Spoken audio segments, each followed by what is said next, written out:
Club de Prensa con Juan Carlos Iragorri. Bienvenidos a Club de Prensa en NTN 24. Hoy transmitimos desde la Puerta del Sol, en el corazón de Madrid, por una parte, y por otra desde Washington, a 3 cuadras de la Casa Blanca, en nuestros estudios en la capital de los Estados Unidos. No olviden que al final de este programa ustedes lo pueden ver en nuestra página de Facebook, por nuestra cuenta de Twitter, y el audio, el podcast, en SoundCloud. Les doy la bienvenida a los invitados a este programa. Están Dori Toribio, corresponsal española de la Cadena 4. Está también Bricio Segovia, periodista español, corresponsal de RT, y José Díaz Briceño, corresponsal de Reforma de México. Y el primer asunto tiene que ver con Venezuela. Hubo manifestaciones ayer, decenas de miles de personas salieron a distintas ciudades venezolanas para protestar contra el gobierno del presidente Nicolás Maduro. Hubo represión policial, según todos los informes, y 3 muertos. Un guardia nacional por una parte, por otra una mujer en el estado del Táchira, Paola Andreina Ramírez, y un joven de 17 años, Carlos Moreno, en Caracas. La oposición ha anunciado para el día de hoy más manifestaciones, y la primera pregunta, y quiero hacérsela a José Díaz Briceño y a Bricio Segovia, es si el gobierno de Nicolás Maduro aguantará. Lo que pienso es que realmente en este momento el régimen de Maduro realmente se ha cerrado, no solo desde las manifestaciones de ayer, sino durante los últimos meses. Pareciera que está reacio a cualquier tipo de reformas. Recordemos, las solicitudes por parte de la oposición son al menos 3 centrales: que se le regrese el poder completo a la Asamblea de los Representantes, también que se liberen los presos políticos y que se restauren las elecciones pospuestas. Muchos expertos creen que el que no se presente ninguna oferta a una elección concreta es que ya el Partido Socialista Unido de Venezuela no está listo para competir en elecciones y que pudiera ser exitoso.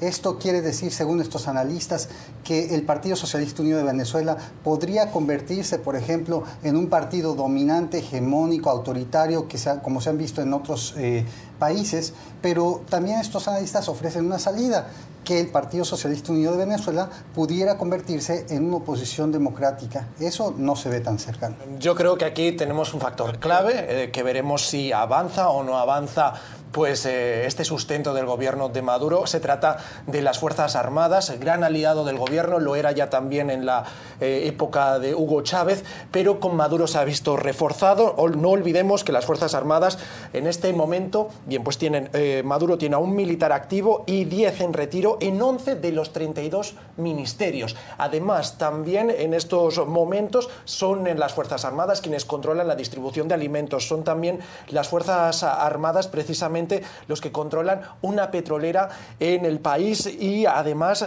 un banco y una ensambladora de vehículos, y también una constructora. Tienen mucho poder dentro del país, le han jurado fidelidad al presidente y lo han reiterado de nuevo en esta ocasión con estas fuertes protestas. Por lo tanto, yo creo que en ellos depende si se sustentará este gobierno o no. Además, en un acto que podemos incluso considerar como acto de desesperación, vemos que Maduro anunció este mismo lunes pues una expansión de la milicia nacional, es decir, se va a armar a los civiles. Se han sabido, por otra parte, otros 2 asuntos. El primero, que es una curiosidad y lo publica la página de la BBC, es que el gobierno venezolano, a través de la filial en Estados Unidos, Citgo, compañía petrolera, donó $500,000 para la campaña del presidente de Estados Unidos, Donald Trump. De otro lado, se ha sabido asimismo que el gobierno venezolano ha sacado del aire la señal del canal de televisión del diario El Tiempo de Bogotá. Y la tercera cuestión, que es bastante grave, es que Diosdado Cabello, quien fuera presidente de la Asamblea Nacional y uno de los pesos pesados del chavismo, ha mencionado ayer en un programa de televisión que sabe en dónde viven los líderes de la oposición, y lo dijo ante las cámaras: están marcaditos, sabemos dónde están. José Miguel Vivanco, director para las Américas de Human Rights Watch, ONG estadounidense, dijo que esta es una actitud fascista. Dori Toribio, ¿es fascista esta actitud del señor Diosdado Cabello? Bueno, lo que tiene razón Vivanco es en subrayar lo cero democrático que es hacer algo así. Es decir, que Diosdado Cabello comparezca en televisión, en vivo, y ante el país y ahora ante el mundo, porque esto a través de las redes sociales lo estamos viendo todos, lance estos mensajes intimidantes contra la oposición, diga que sabe dónde viven, que sabe dónde están, que en estas direcciones se pueden ir a buscarles. Esto es en una escala democrática del 1 al 10, eso está en el -5. Es decir, esto es el colmo de lo poco democrático. Y además, perdónenme si soy muy sincera, pero es que no solo es poco democrático, es que es cobarde y poco inteligente. Es cobarde porque ni siquiera están asumiendo que esto es lo que está haciendo el gobierno de Maduro. La explicación ayer de Diosdado Cabello es que esto es lo que se habla en la calle, esto es lo que dice el pueblo, que el pueblo sabe dónde están las direcciones de estas personas, y lanzar un mensaje así es escudarse detrás del pueblo al que dicen estar defendiendo. Pero sobre todo es poco inteligente porque primero esto se hace en directo en televisión y lo estamos viendo ante el resto del mundo como si no hubiéramos visto suficientes cosas ya, con lo cual ahora defender cualquier postura del régimen de Maduro desde la comunidad internacional es muy difícil. Pero sobre todo la pregunta es, con este tipo de mensajes intimidantes, ¿es cómo piensa el gobierno venezolano solucionar la grave situación que está viviendo su pueblo ahora mismo? No lo creo. Esto solo demuestra una falta de debilidad del momento de casi acorralado que está pasando el gobierno de Nicolás Maduro. Y hay noticias precisamente en la cadena Fox, uno de los canales más importantes en la televisión por cable en Estados Unidos. Ese canal ha decidido desvincular a Bill O'Reilly, una de las estrellas de la Fox, que llevaba 21 años al aire, que dirigía últimamente el llamado The Bill O'Reilly Factor, The O'Reilly Factor, el Factor O'Reilly, uno de los programas más famosos de los Estados Unidos. El señor O'Reilly tenía un salario de $18 millones al año, pero se supo recientemente por una noticia del periódico The New York Times que la Fox ha pagado en los últimos tiempos $13 millones para evitar que prosperen unas denuncias de acoso sexual de parte del señor O'Reilly frente a varias mujeres. Justamente en las últimas semanas, varias compañías como la BMW y la Mitsubishi decidieron retirar la publicidad del show del señor O'Reilly. Bien, O'Reilly ha salido de la Fox. Aquí la primera pregunta es, y se la hago a Pepe Díaz Briceño y a Bricio Segovia, ¿es ese un buen mecanismo para que salga del aire un presentador, que haya denuncias de este tipo por una parte y que los patrocinadores se vayan? Bueno, no sé si es el mejor mecanismo. Ahora bien, estamos viendo que es un mecanismo que parece haber funcionado para la salida, para forzar la salida de este presentador, algo que la Fox dudo que quisiera bajo ningunos términos, porque durante años estaba amparando la inocencia y defendiendo también la inocencia de O'Reilly. Además, como digo, la publicidad yo creo que sí habrá sido el factor que le ha costado tanto, que ha hecho que le cueste tanto a Fox deshacerse de O'Reilly, porque no olvidemos que al final su programa ingresaba más de $400 millones desde 2014 solamente en publicidad. Ahora bien, yo creo que se trata de una cuestión de prestigio. Esta noticia que sacaba el New York Times diciendo que la Fox había acallado las bocas de las personas, de las mujeres que se habían visto pues asaltadas, acosadas sexualmente por O'Reilly, este es el factor clave. Esto es una cuestión de prestigio ya también para la misma cadena de televisión, y este ha sido el factor determinante que ha dicho, nos lo planteamos porque estamos perdiendo dinero, pero es que además ya es una cuestión de prestigio corporativo. Más que a los anunciantes, yo quiero dar pues crédito a las mujeres que se atrevieron a salir a denunciar este tipo de conductas. Y para mí el momento cumbre de esta situación de escándalos de acoso sexual fue en julio del 2016.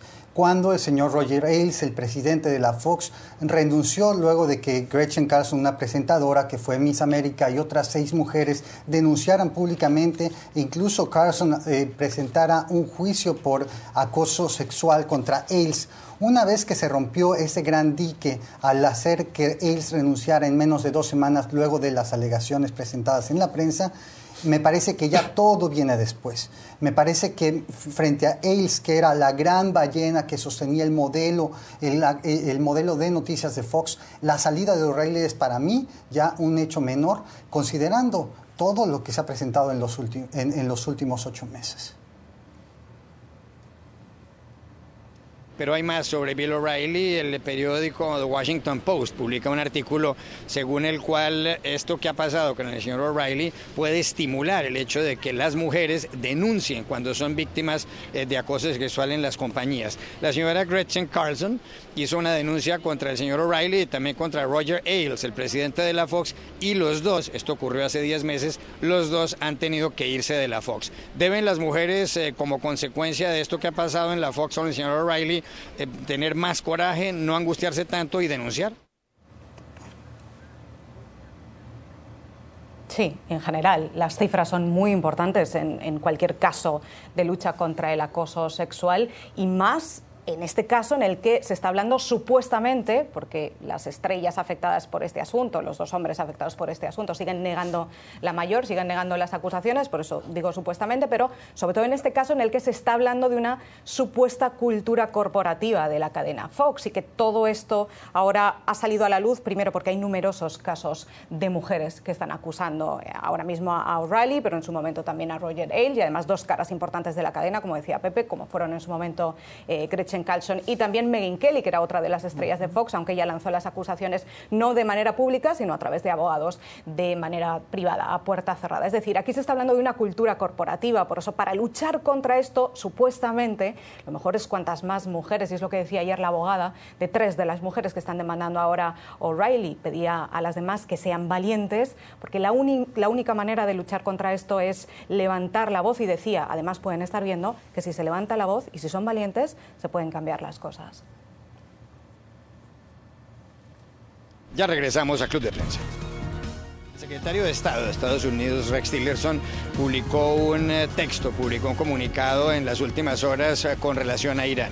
Recordemos que en el año 2015 el gobierno del presidente estadounidense Barack Obama logró firmar, junto con otros gobiernos, un acuerdo por el cual Irán se comprometía a no seguir enriqueciendo uranio, y así se ha podido verificar cada 90 días por organismos internacionales. Bien, el señor Tillerson mencionó que Irán, el régimen de Teherán, está promoviendo el terrorismo y está perjudicando intereses estadounidenses en países como Siria y como Yemen. La pregunta es, y quiero empezar haciéndosela justamente a Bricio Segovia, ¿está abriendo más frentes en la escena internacional el gobierno de Estados Unidos? Recientemente arrojó una bomba, la madre de todas las bombas, en Afganistán. Lanzó varios misiles en Siria. Tiene problemas con Corea del Norte. ¿Es esta una mala estrategia, Bricio Segovia?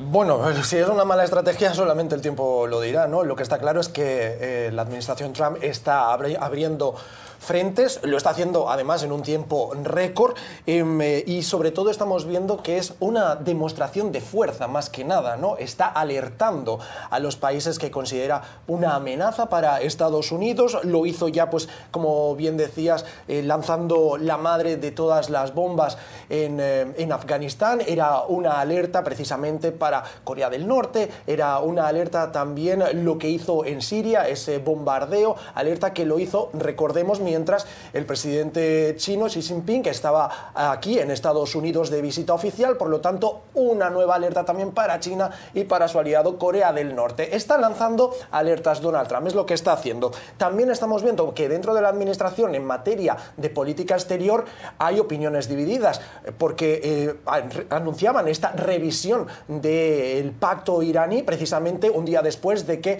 el presidente de la Cámara de Representantes, Paul Ryan, dijera que Irán estaba cumpliendo con el acuerdo. Con el caso de Siria también estamos viendo políticas diferentes desde el secretario de Estado, Rex Tillerson, y la embajadora ante Naciones Unidas, Nikki Haley. Una dice que es el terrorismo lo principal y él dice eso, y la embajadora dice precisamente que la salida del presidente al-Assad es lo principal para Estados Unidos en este momento. Habrá que ver cómo evoluciona todo. ¿Está de acuerdo con Bricio Segovia, Dori Toribio? Sí, hay muchos frentes abiertos en esta administración. Lo que llama la atención, sobre todo en la agenda exterior, viniendo de un presidente de Estados Unidos, Donald Trump, que llegó a la Casa Blanca prometiendo que iba a poner a América primero, que no iba a intervenir en el exterior y que estaba seguro de que esta vez sí Estados Unidos iba a dejar de ser el policía en el mundo. Bueno, pues ahora de repente hay muchos frentes abiertos en el exterior y curiosamente todos le están beneficiando políticamente. Pero a mí sobre todo me llama la atención algo a lo que apuntaba Bricio, y es esta confusión de los mensajes, ya no entre la Casa Blanca y el Congreso, sino dentro de la propia Casa Blanca. Hay días que los mensajes son tan contradictorios que parece que hay dos gobiernos diferentes, dos administraciones diferentes entre la Casa Blanca y el Departamento de Estado. Lo hemos visto con Irán hace solo 36 horas por la noche, a las 11 de la noche. La Casa Blanca lanza un mensaje, dice que Irán está efectivamente cumpliendo con el acuerdo nuclear y que parece que está funcionando, y ahora estamos en el mensaje totalmente contrario desde el Departamento de Estado. Pero lo vimos igual con Siria. El Departamento de Estado parece que está lanzando unos mensajes muy diferentes a la Casa Blanca, y lo vimos incluso con Turquía. La Casa Blanca aplaudió en los resultados del referéndum y felicitó a Erdogan, mientras el Departamento de Estado condenaba los procedimientos. Es decir, estamos viendo aquí una confusión, una contradicción dentro del propio gobierno estadounidense. Yo creo que esto, además de un error de comunicación, es muy peligroso para Estados Unidos y para el mundo. Lo de Irán es complicado, José Díaz Briceño, un país de 82 millones de habitantes, donde ha habido una revolución islámica desde 1979, donde hay un régimen comprometido con el Islam, y por otra parte con fronteras con países como Irak y Turquía y Azerbaiyán, Turkmenistán, Afganistán y Pakistán. Sí, en general es muy difícil definir la política exterior de Trump en este momento. Bien decía Dori, la promesa en su primer gran discurso de inauguración, de toma de posesión aquí el 20 de enero pasado, hablaba sobre un casi aislacionismo, América primero, y sin embargo ahora definir exactamente cuál es la estrategia de Trump hacia el exterior es difícil. Algunas dicen es realista por pues lidiar con regímenes no necesariamente que responden a valores democráticos, pero por otro lado intervención a favor de algunos valores también liberales, y después algunas cosas sin ton ni son. El caso de Corea del Norte es el más ilustrativo. Ahora, el propio New York Times la semana pasada hablaba que la política de Trump era una política exterior de capricho y mercurial y de ocurrencias. Habrá que ver exactamente dónde para esto, pero esa es lo que es la realidad en este momento. Más asuntos aquí desde Madrid, y la pregunta se la quiero hacer a Bricio Segovia y a Dori Toribio. Hay una información que tiene muchos efectos, sobre todo en España y también en América Latina. Ignacio González, quien fuera el presidente de la Comunidad de Madrid, algo así como la región de Madrid, entre el año 2012 y el año 2015, y anteriormente, entre el año 2003 y el año 2012, presidente del canal de Isabel II, que es la empresa que provee de agua a la capital de España desde hace 160 años, ha sido detenido por las autoridades en las últimas horas en la capital española. Y se ha sabido, además, está sindicado de haber pagado sobornos para conseguir contratos de agua para el canal Isabel II en países como Brasil, como República Dominicana y como Colombia, en ciudades de la costa caribe colombiana como Santa Marta, Barranquilla y Riohacha. Toda la prensa española, aquí tengo en mi mano el diario El Mundo y también el diario El País, dan cuenta de esta noticia y es el titular de la jornada. ¿Qué consecuencias, qué efectos puede tener esta detención de Ignacio González, que además ha sido una de las figuras del Partido Popular, el partido de gobierno de Mariano Rajoy? ¿Va a perjudicar esto al PP?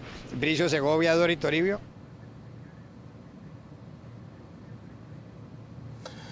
Bien, va a perjudicar. Yo creo que el daño ya lleva tiempo hecho, porque solamente por mencionar algunos, caso Gürtel, Bárcenas, Púnica, Taula, Fabra, Bankia y ahora Canal, y me dejo unos cuantos de por medio. Todo eso son casos de corrupción que tiene a sus espaldas ahora mismo el Partido Popular, partido gobernante en España. Por lo tanto, el daño lleva hecho mucho tiempo. Sin embargo, sus simpatizantes son simpatizantes pues que están siempre detrás del partido, que no le retiran su apoyo, y es algo que hemos visto elecciones tras elecciones. Por lo tanto, tiene ahí una base de sustento, de soporte fuerte el Partido Popular en las urnas. Ahora bien, dicho todo esto, yo creo que lo que estamos viendo, y quizá lo que nos tengamos que plantear, quizá por ver la nota positiva a esto, es si el nuevo PP de Madrid, que bueno, pues está liderado por Cristina Cifuentes, lo que está haciendo es una criba de todos estos casos de líderes al frente de casos de corrupción.